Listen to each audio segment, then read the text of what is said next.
Hello guys, how are you? I'm Hardeep Singh. Welcome back to your own YouTube channel. IELTS updates and recent exams. For more updates related to recent IELTS exam writing test topics, listening, reading, practice test, and speaking, you got guesswork.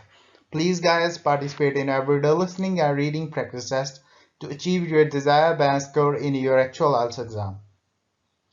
Please hit the like and subscribe button. Press the bell icon for the upcoming notifications.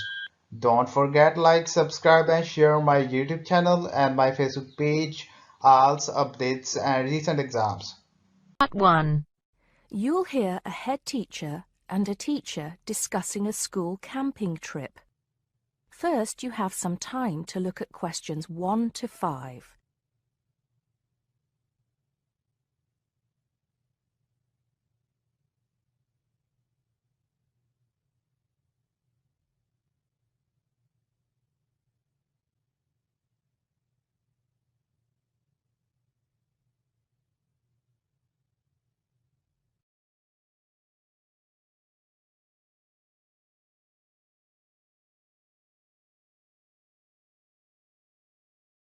Good morning, Mr. Thompson.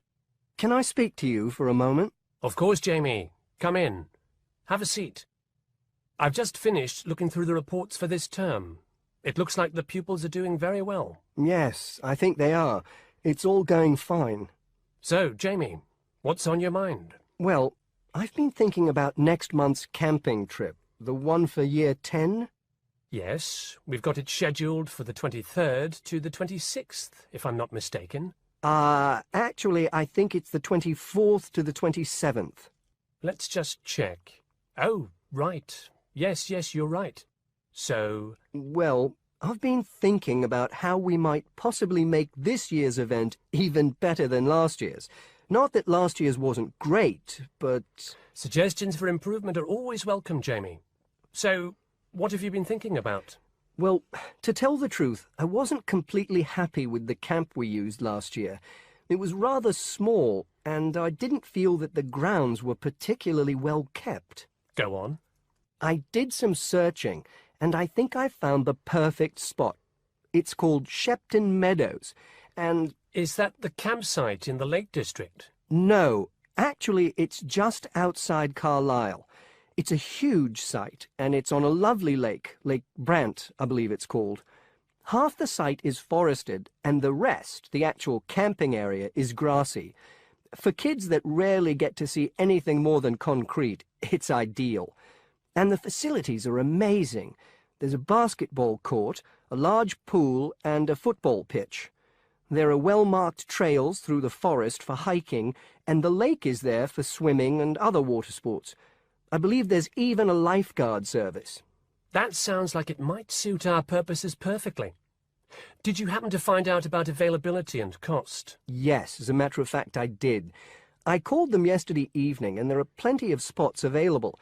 And because we're a non-profit organization, they said they would give me a reduction in the price.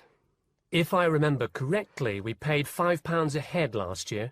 Yes, per night, right? Yes, each child paid £10 for the 2 nights. Well, at this campsite, it's only £4 per night.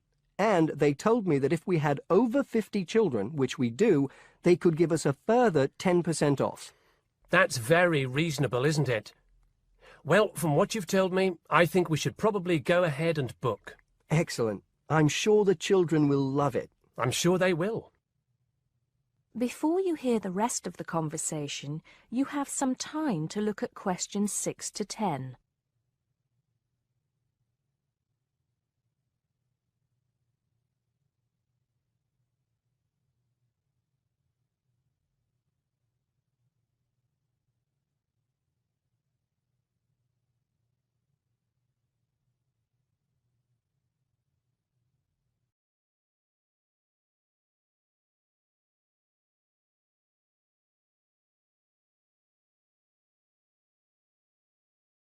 Now, Jamie, have you given any thought to an itinerary by any chance? As a matter of fact, I have.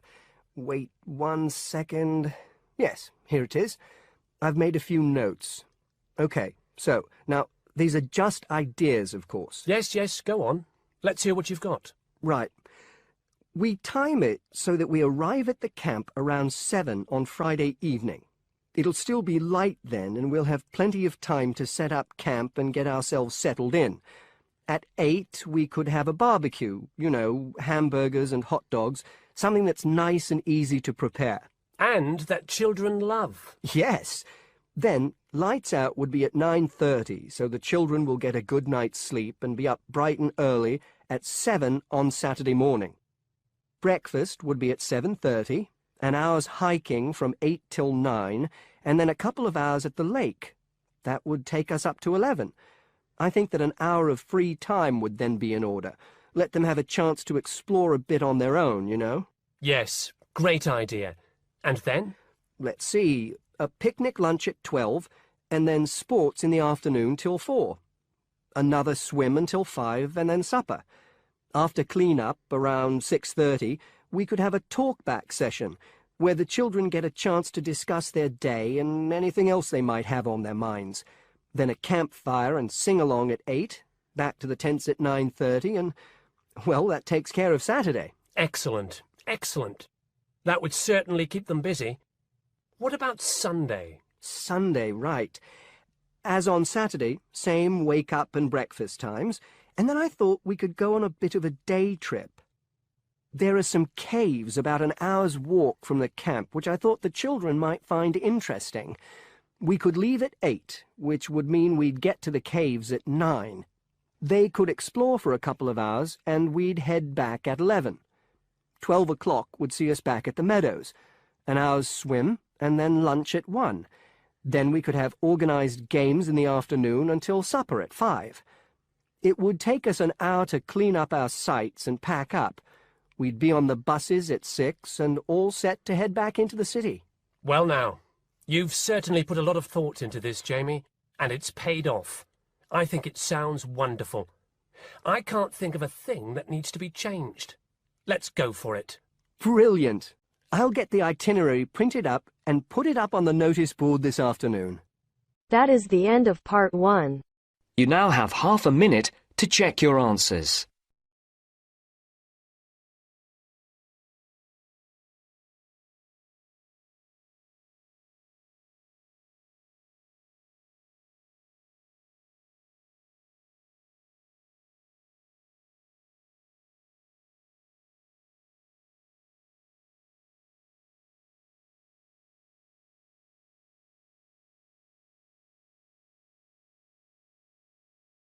Now turns to part 2. You will hear a conversation in a bank. First, you have some time to look at questions 11 to 15.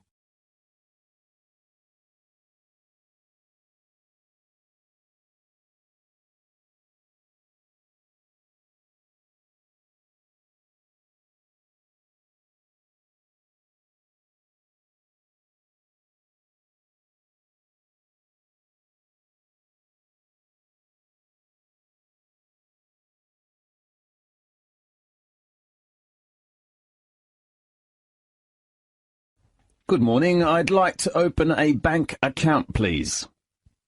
Good morning. What kind of account do you want to open? I'm not sure. Perhaps you can give me some suggestions. I only want to deposit money in the bank and pay all kinds of bills easily. Fine. I've got the application form here. First of all, can I have your full name, please? Richard Lee. Fine, Richard. What's your occupation? I'm studying a doctor's degree now, although I was a dentist before coming here. Well, so you are a student.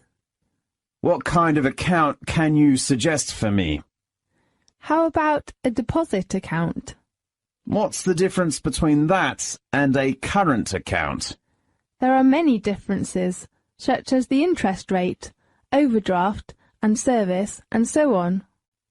Fine, I will take your recommendation. OK, let's talk about the main 2 account cards of the deposit account. Fine. One card is called the Solo card, and the other one is named MasterCard. Which one is better for me?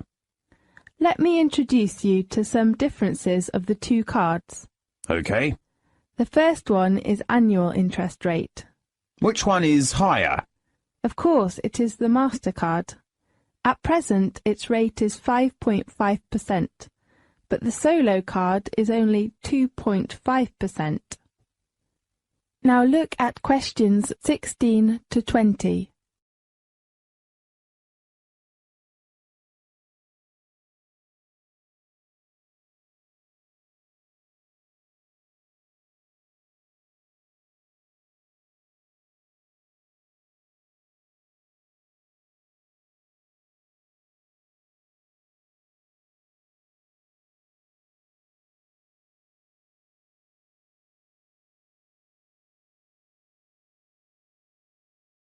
How about the other differences?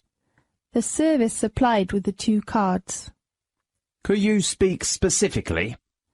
We usually supply internet service and mobile service with all of the cards, of course including the Solo card.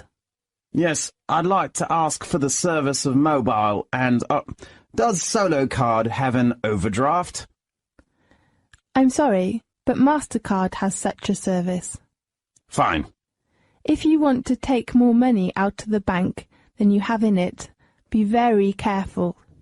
You should not do this without the bank's permission, and you will have to pay some charge. Do you mean interest? No, I mean the overdraft charge. How much is that charge? According to the bank's rules, the minimum fee is about 2%. Fine. The last item of the two cards is the requirement. There is no limitation of the Solo card, but if you want to get MasterCard, you should deposit a minimum sum of £1,500 in the first time. Oh, what's the requirement of money? What do you mean? I mean I cannot deposit cash when I open a bank account. Don't worry, we accept cash and cheque or even money order. Great. So which card did you decide to open? I'd like to open the MasterCard. A good choice. How often would you like to receive your statement? Monthly, please. OK, the last one you should know is the opening time. Banks usually open from 9 a.m. until 4:30 p.m. from Monday to Friday, but most branches open until 3:30 p.m. on Saturdays. OK, I see. Thank you very much. You're welcome. That is the end of part 2. You now have half a minute to check your answers.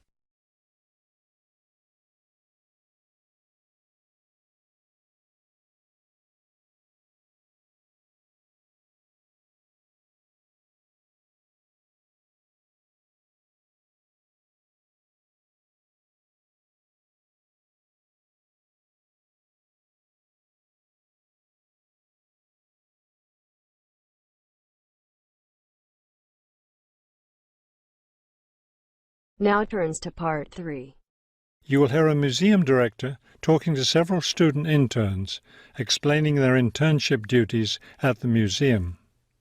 First, you have some time to look at questions 21 to 25.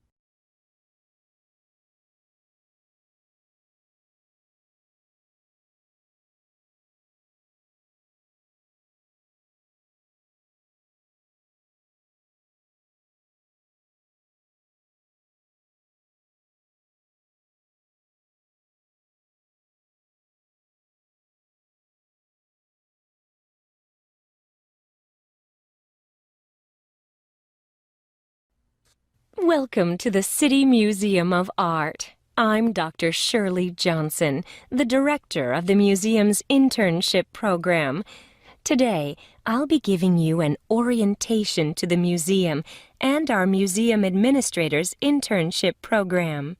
Will we get a chance to tour the museum today? Yes, we'll start right now with a tour of the building. We'll skip the basement. Most of that part of the building is devoted to art conservation, which won't be part of your internship. Let's begin here on the ground floor with the museum offices. I guess this is where we'll be spending most of our time, helping with the office work.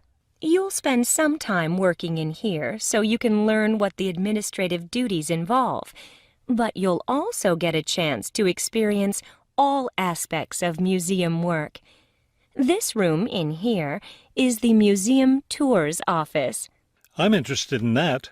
I'd really like to help out with the tours. That's great, because you'll all have a chance to lead some tours and maybe even to develop a tour of your own, too. Let's go up to the second floor now.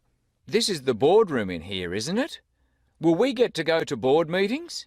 Only members of the board of directors attend those. Now, back here behind the galleries are the classrooms. You're all welcome to attend any class you want at no charge. But we won't be teaching any, will we? No, the staff of the education department is responsible for that. Let's move up to the third floor now and the research department. Each of you will spend some time working in here. Great. I'd like to help with the research. We're working on some very interesting research projects right now. Also, as an extension of your research work, you'll probably contribute to some of the museum's brochures. I'm looking forward to that. I like writing about art. Another thing I've been hoping to be able to do is meet some artists. You're in luck then. We've planned a reception for the first day of your internship, and you'll have the chance to meet several local artists then. Before you hear the rest of the conversation, you have some time to look at questions 26 to 30.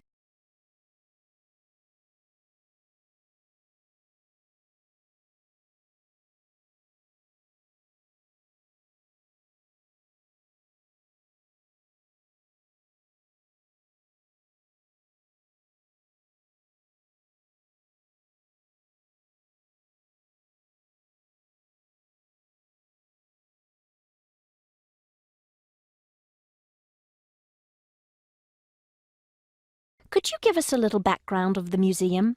I mean, when it was built and some information about the collections and things like that? Of course.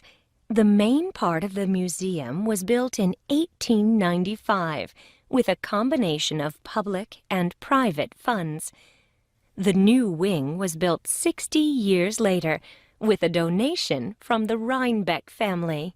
That part of the museum was built for the modern art collection, wasn't it? Yes, it was. In the main part of the museum, we have a gallery devoted to works by local artists, our sculpture collection, and a small collection of classical European art. You mentioned classes earlier. What kinds of classes does the museum offer? In our adult education program, we offer a series of art history classes, and for children, we have a program of arts and crafts workshops. You can get a brochure from the office that will give you more information. I saw a lot of chairs set up in the main hall. What are those for? Those are there for tonight's musical performance. We offer a weekly concert series during the fall and winter, and of course, all of you are welcome to attend. Now, if there are no more questions, let's step into my office and I'll show you your schedules. That is the end of part 3. You now have half a minute to check your answers.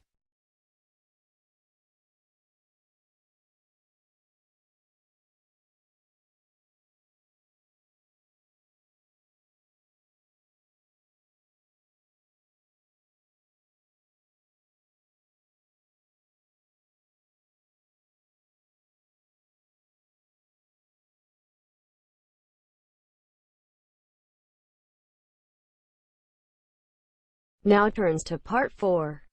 You will hear a lecture about the history of the tomato. First, you have some time to look at questions 31 to 40